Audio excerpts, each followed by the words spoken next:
It's always interesting. We're live. Amazing. We're back. Fantastic. How are we all? How is the band? We're good. We're good. I brought my piano today. Mark, there was such a pause then. I'm thinking you had to think about that, didn't you? You really weren't sure. I'm just disappointed that Mark didn't say he was grand and then reference the piano. Boom. That was an opportunity wasted. I'm going to regret that. Yeah, well, I'm sure it'll come into the conversation at some point. But there we go. Hey, but it's I don't know when because it's end of July we were last together, wasn't it? Yeah. In this forum, but then it was quite quiet in August. But hey, look, we're now back, very very loud and very live and kicking. So all good, all good. We're talking about isolation and loneliness and all things to do with that. But I don't know. I was reading some. Hi, Orion. Lovely to have you join us. I was reading, and I've got some rather scary stats.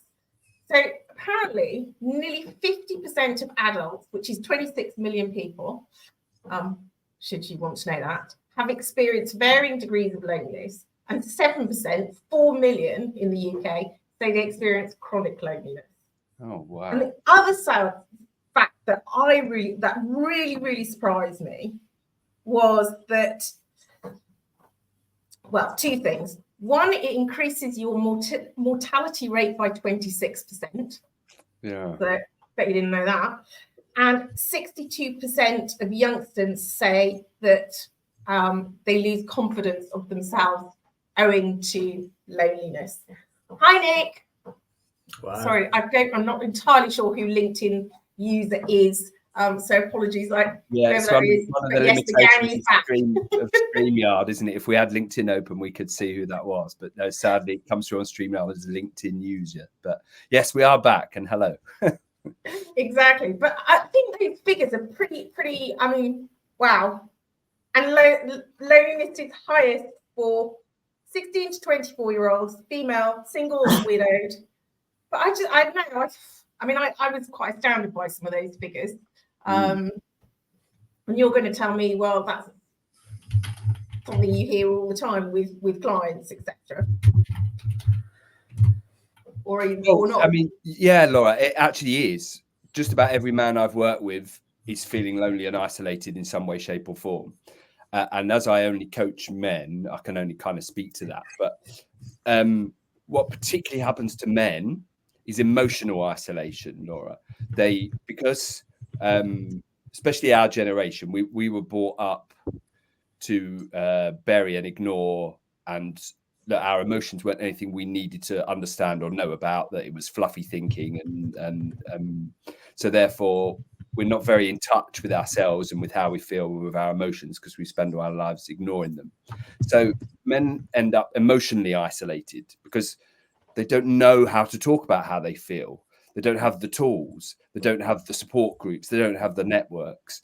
So we've kind of had this thing as men where it's been drummed, certainly for me, it was drummed into me for an early age that we're supposed to tough it out, that we're supposed to endure.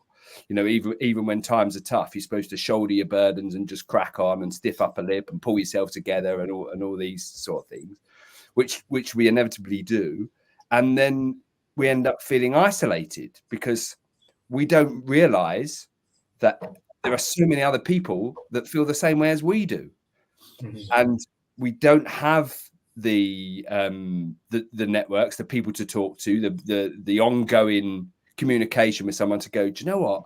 I feel like this. I feel anxious, or I feel overwhelmed, or I feel a bit down at the moment. I feel sad at the moment. And for someone to go, well, yeah, that's okay, mate. So do I. And I didn't. That's happened to me. And here's what I did to overcome it. And the weird thing is, in today's society, we probably communicate more than we've ever done. We've got more ways of communicating than we ever have. But yet, isolation and loneliness is a bigger problem than it's ever been. You know, those figures you read out there, Laura, are stark. And what I did know is that where you said about the effect it has on mortality. What I had read was some research on the countries where they have longevity is because they have community and because they have simple, straightforward lives. And the problem we have in the modern world is our communities have gone, or they've gone online, and we live such complicated, busy lives. So true. It's like if you look at, sort of like the blue zones, is it Dan, what's his name? Kuttner, who talks about the blue zones, and more specifically Okinawans of Japan. And you look at their, the percentage of those who've left or who are older is significantly higher than the rest of the world. And they put it down to, as you say, the community that they have. And, so because that's what keeps people going is community. And, we could be completely, I live right in the centre of town. I mean, if I walk out my front door, I use the term loosely because it's actually a side door. I can pretty much walk straight into my neighbour's, similarly, front door.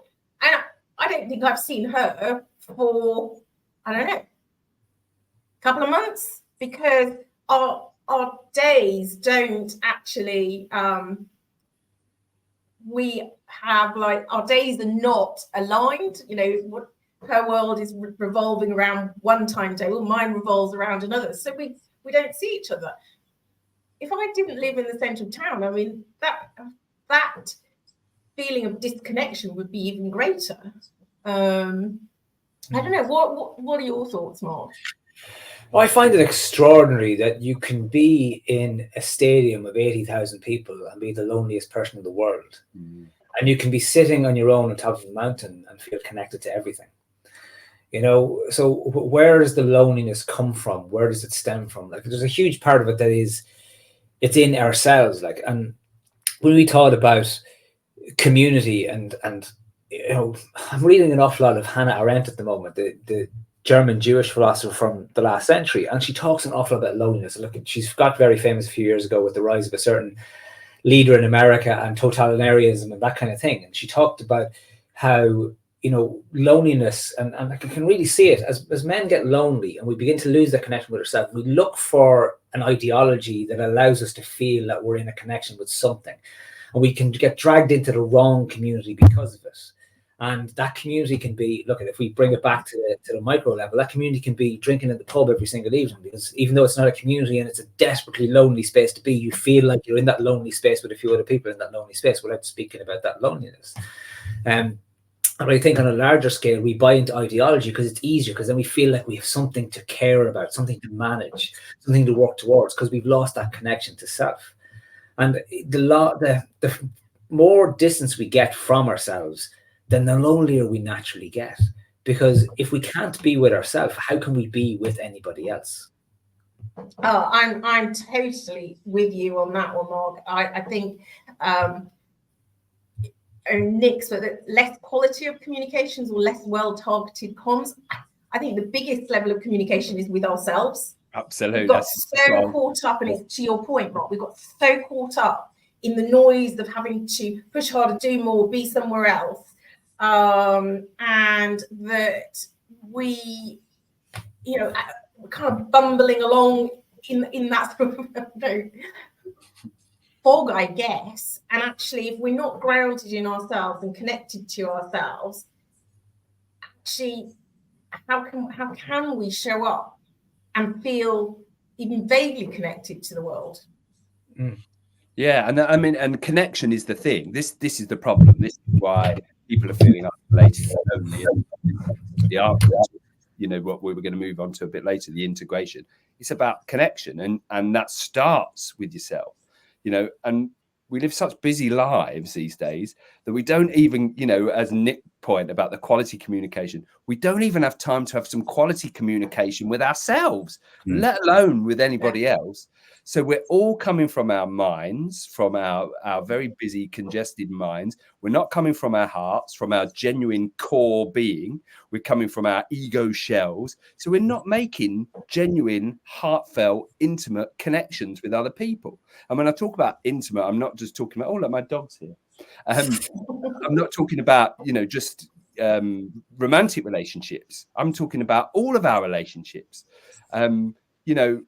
Our families are a bit more disparate these days. So we don't have those deep connections with our families that we used to. Even people we didn't like within our family, we still had a deep connection there. We still had an open line of communication. These things have all disappeared in the modern world. And we're spending all of our time communicating online, look, as we are now. And what's often missing from that is that energetic connection that humans are social animals. We want to be in tribes. We want to be in communities. We thrive when we collaborate. And that's an energetic thing. That's like a hive mind thing that goes on. And, as fantastic as it is that the three of us in completely different parts of the world and have this conversation with people from all over the world, that's fantastic. But we're missing that genuine face-to-face, proper human-to-human connection. And this is why we feel isolated and lonely. Firstly, because we don't know ourselves and we don't spend any time with ourselves. And then when we do that, because we don't know ourselves, we can't come from the core of our being. So we come from this created ego shell, this personality, what job we do, what car we drive, even our names, things that actually are quite meaningless and are just concepts, instead of our genuine being and connecting on that level. No, I'm with you, Dan. I think it's that whole thing of, and equally, I think when I'm listening to you talk, then the place I went to is that it's not just about connecting with ourselves, but it's also the more we withdraw, it's almost like we're not using that communication, and I'm going to call it a muscle, for want of a better way of describing it. So the less we interact face to face and together, we don't get to use it. So we don't sense the differences in communication. And this really became apparent to me when I was talking with a local charity they're a mental health resource charity, but they're working with a youth outreach program, or created one. And they're saying to me, they're really young individuals who are like 6 and 7, whatever else, have lost the confidence through the pandemic to communicate and to confidently go out. So they're actually, taking them in groups to a coffee shop to collectively have more confidence to communicate with one another. And so you sort of sit there, they're going to nursery school, to primary school, and they're feeling isolated when actually they've almost got a ready-made community around them. So what of those people who are older in their lives who are, it's work and they come home and there's no one there? It kind of really makes the case for us having to step outside the door to force us to exercise that muscle called communication and connection. In a very simple term, my mother lives down the country. It's probably only about 2 hours away. That's not even. It's an hour and 20 minutes. Okay, life is busy. I've teenage kids and stuff like that. So how often do I get down? I'll be talking to her on the phone. I say, "Oh, I'm going to go down to you this weekend." Oh, you don't need to come down. But I always say, "But no, I want to see you." And just as you're talking there, guys, I'm thinking about, when I'm saying I want to see you, I'm talking to you on the phone, like see you on a WhatsApp video call, but it is not the same as if I'm in the same room as you, breaking the bread, sharing that cup of tea and having that communication. And there's an organization that's probably one of the fastest growing organizations in Ireland. I don't know if you have the same organization. You probably have similar in the UK. It's called Men's Shed. Yeah. And it is for men over the age of, and normally it started at over the age of 60, but it's getting lower and lower, where men can gather together and just do and be in community together, doing something. Because, men, we're kind of, we do it to ourselves, but we tend to be more isolated in our society because, you know, we can't reach out. We can't go up to someone and say, will you be my friend? You know, the curse of self-reliance, Mark. Yeah, because we can't do that. Like I had a post there about a year ago talking about that thing during November. Like, how many people have made a new friend? How many men in particular who are in their 40s or 50s have made a friend in the last 20 years? And it's striking how many their friends are still the couple of guys they grew up with or the couple of guys they went to university with. Because we get to a point where we're kind of settled into ourselves and we're not ready to be that bit of more vulnerable to kind of break that barrier so that people can get in, they can know us, and they can go, you know what, and we never have to come to the point where we say, can you be my friend? But we'll say, can you meet up? Do you want to meet up and stuff, you know? And we learn that that's okay to do, you know? And it's extraordinary how, because we don't do that, we enter into older age, and who's left for us? Sorry, Dan. I was just going to say that, and your point was spot on, because what happens then, as Mark says, we stop making friends. We get used to doing all our communicating online, and this is what's happening to the younger generation. They're doing all their communicating on this.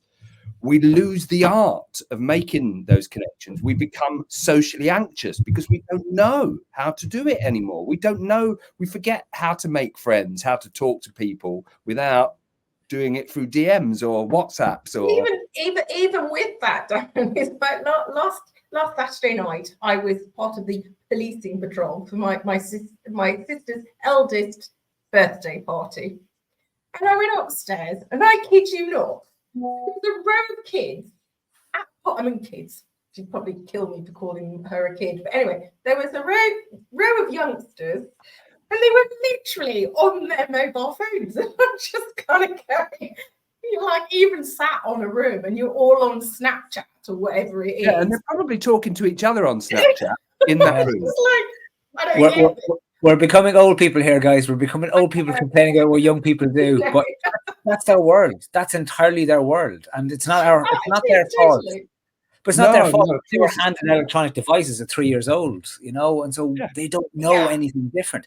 And it's like, I often think of the most important job I probably ever had was we had a shop at home across the road from where I grew up in the country. My gran ran a country shop.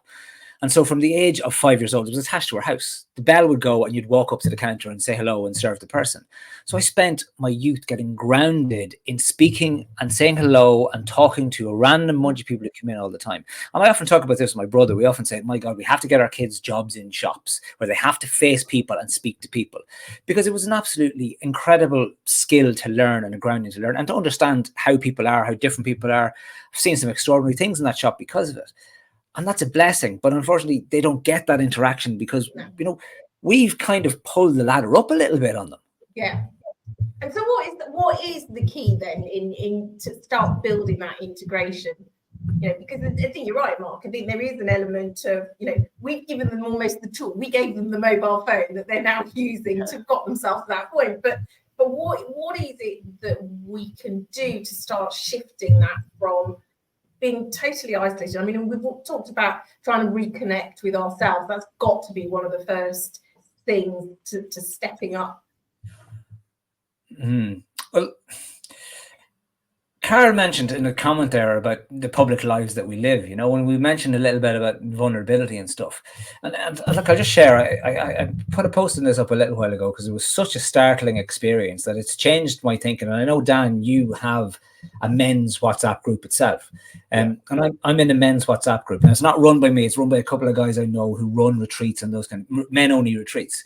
And it was a Sunday evening, and one guy put a message up into it. And he just said in his message, and this took an insane amount of courage. He just said, lads, I'm struggling. I'm thinking of ending it.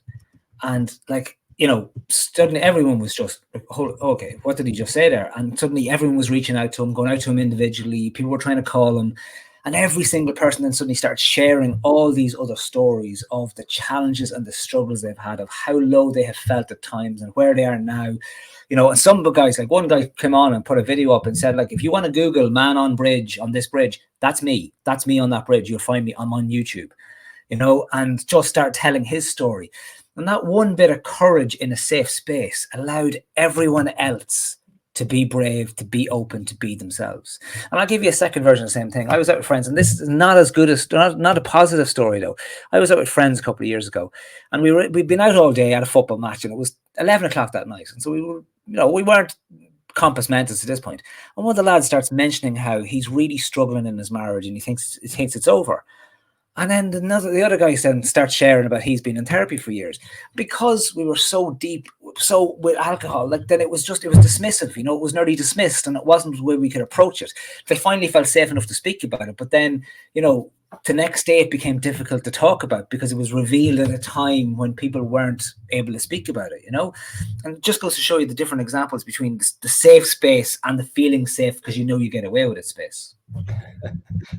And it's really true. And I think one of the things, is, and I dare say that, the whole alcohol, the smoking, all that kind of stuff is filling an empty space because people don't like the space, the discomfort and the loneliness that is because they're not connected. So effectively it's avoidance, denial, all the rest of it. So they don't have to think about it. But there's something that, it's come up in loads of conversation. It came up in my meeting today.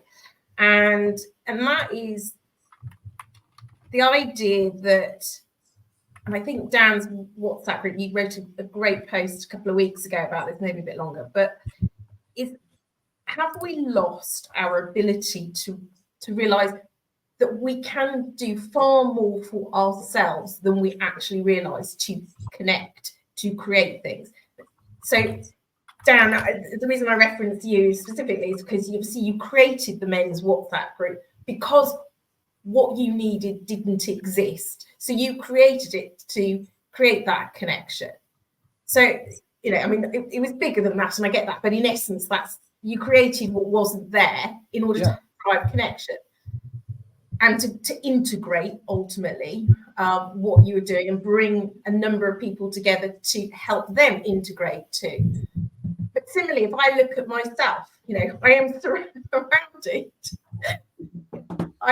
When I was with the local MP last week, he did say to me, "You're a bit of a glutton for punishment, Laura. You have no kids and you have arrived in Tunbridge Wells, only the town that is absolutely dominated by kids and schools and all the rest of it.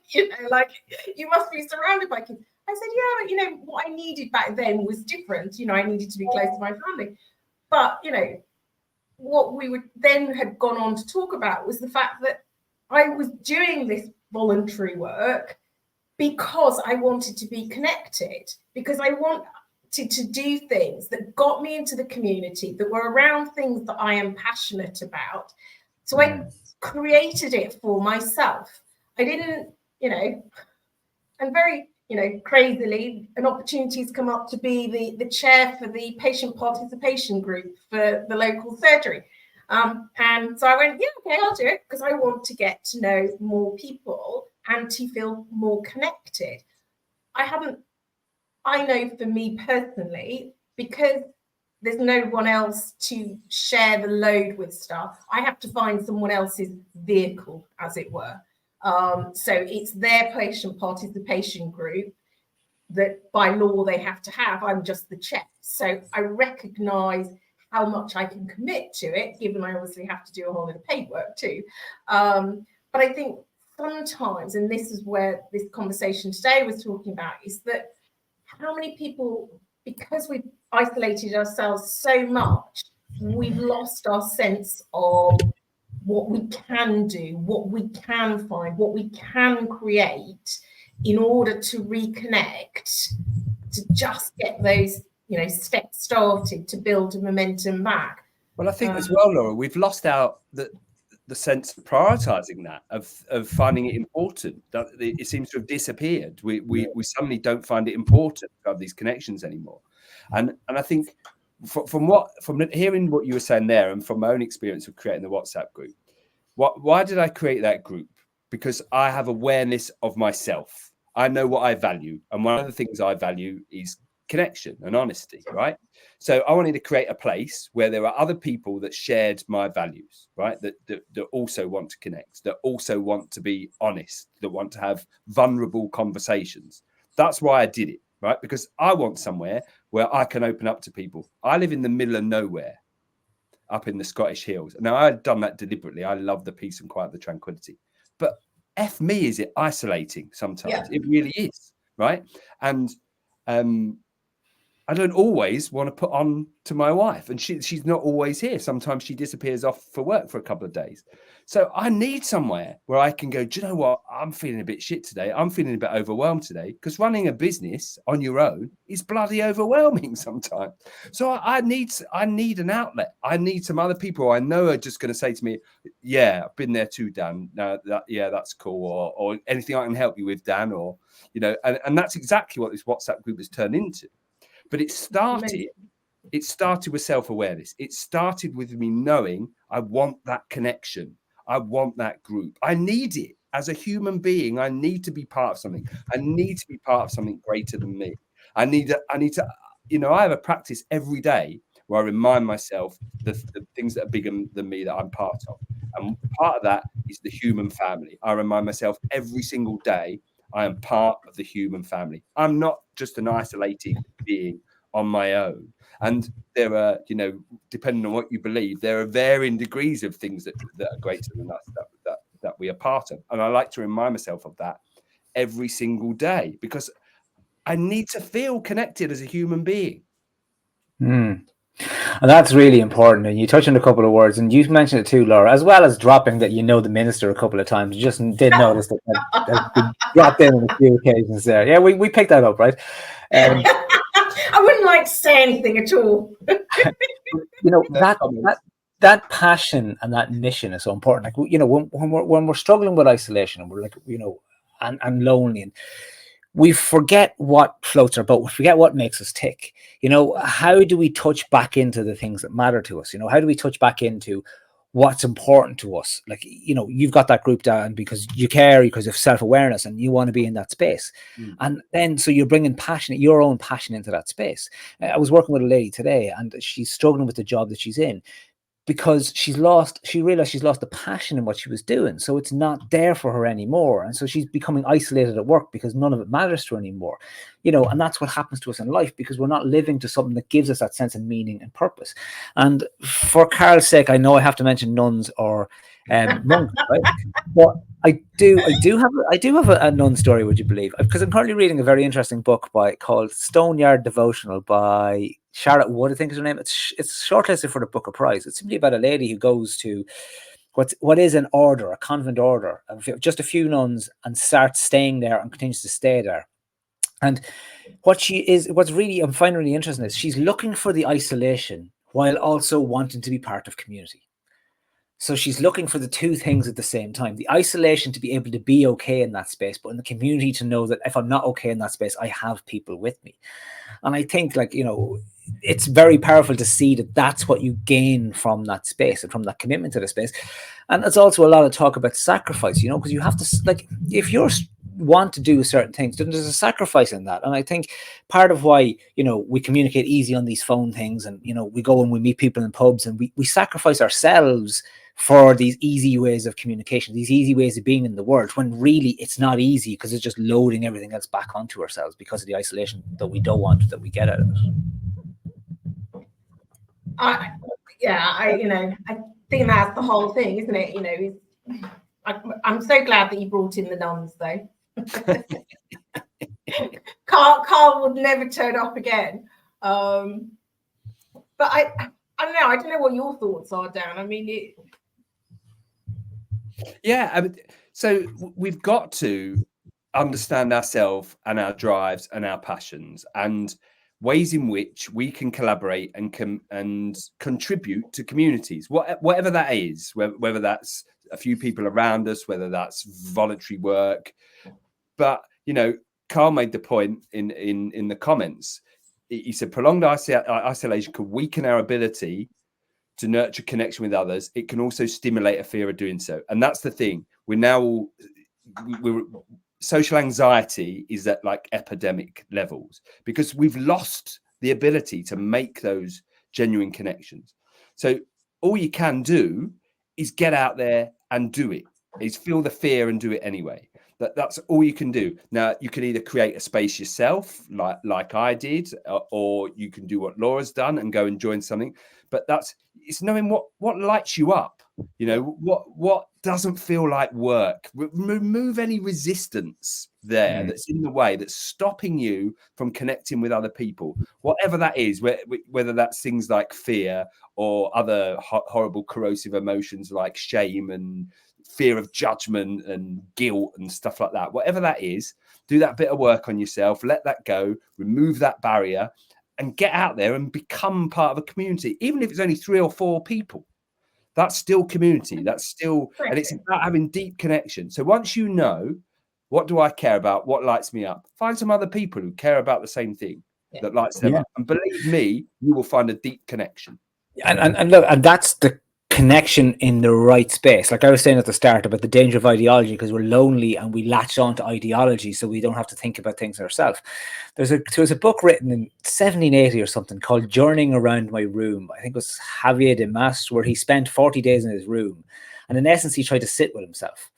And how many people can sit with themselves? I remember I did it last night. I put the book down. My phone was there beside me. I said, I'm just going to sit here for a couple of minutes. And I was itchy. I was like, oh God, no, I need to pick something up. I need to, it's amazing how we can't even just sit with ourselves for that little piece of time. Like, that's the perfect isolation if we can't be, which is where we need to then project that out. Well, what is it that will make me happy? Is not the right word, right? Because, happy is a search, is a chase. Like the American Constitution has the pursuit of happiness. Happiness isn't something you pursue. And if you go chasing happiness, then you can never catch it. It's always going to stay elusive and stay ahead of you. But it's much more about that sense of meaning, that sense of connection, that sense of purpose, that sense of well-being. That's what we're after. And when we find our way to touch back into those, then that's a world of difference. It's a brand new world we live in. I can agree more with you. I think that's the key for me. And I think you could equally go, but what's that itch about? Rather than going, what's going to light me up per se, is like to actually explore what that itch is. What is the thing that's not allowing me to rest in that space? What is it that I need? What would take that itch away? Because I think back to your point about, chasing happiness, you're never going to get happy because it's always going to be outside of reach. But, I think some people actually don't even know what that is anymore because they've been so caught in the noise of what society tells it is, that part of the loneliness, isolation is coming about because society says it should look a certain way. You're trying to fit into that certain way, whereas in actual fact, your version of it looks quite different. I've never been a conformist, funnily enough. I have struggled to fit in that place, and unsurprisingly, it just left me feeling more isolated because that wasn't my way. So, but yeah, it's a really, really challenging one because it is getting worse, and that is for sure. And I don't think there is an easy answer, but I think that it starts with ourselves taking accountability and responsibility for who we are, what we need for us, and what is really going to bring us to life. And look, to use the words of, and I always get it wrong, I think it's Howard Thurman, he says, the world needs more people who've come to life, and we come to life when we're connected. Well said, Lauren. I think if I can bring it right back, and I know we're talking about getting out there and getting connected, okay, and finding those things and finding what you're passionate about and what interests you and what drives you, okay. I know that can be tough if because that can be here. I can't see my hand but some of us are way down here, and that's a big jump to get to there. And a part of that is the courage to just admit that we're lonely, and even if that's just admitting to ourselves, the courage to admit that we're lonely. That's a huge starting point, because from that space becomes the catharsis to go, well, then I can restart reaching out from this point. But it takes courage, and it takes maybe a little bit of vulnerability. But it's courage and vulnerability are very good things to have. So it's real strengths to have that you use to actually get to that space and to move forward from that space. Yeah, it's I'm totally with you. Sorry, Dan.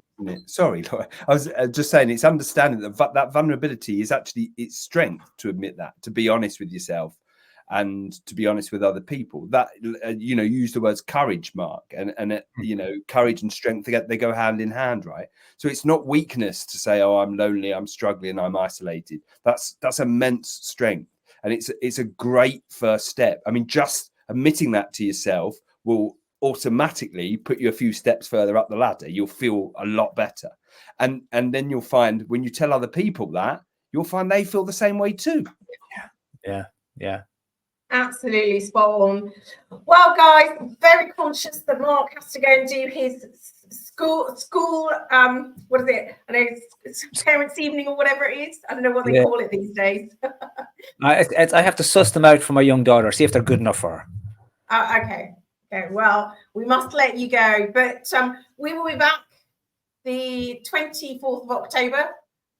Topic TBC, but answers on a postcard if you have a particular, or drop us a message in the comments if you have a particular topic that you'd like us to, or even better, meet us in person to tell us.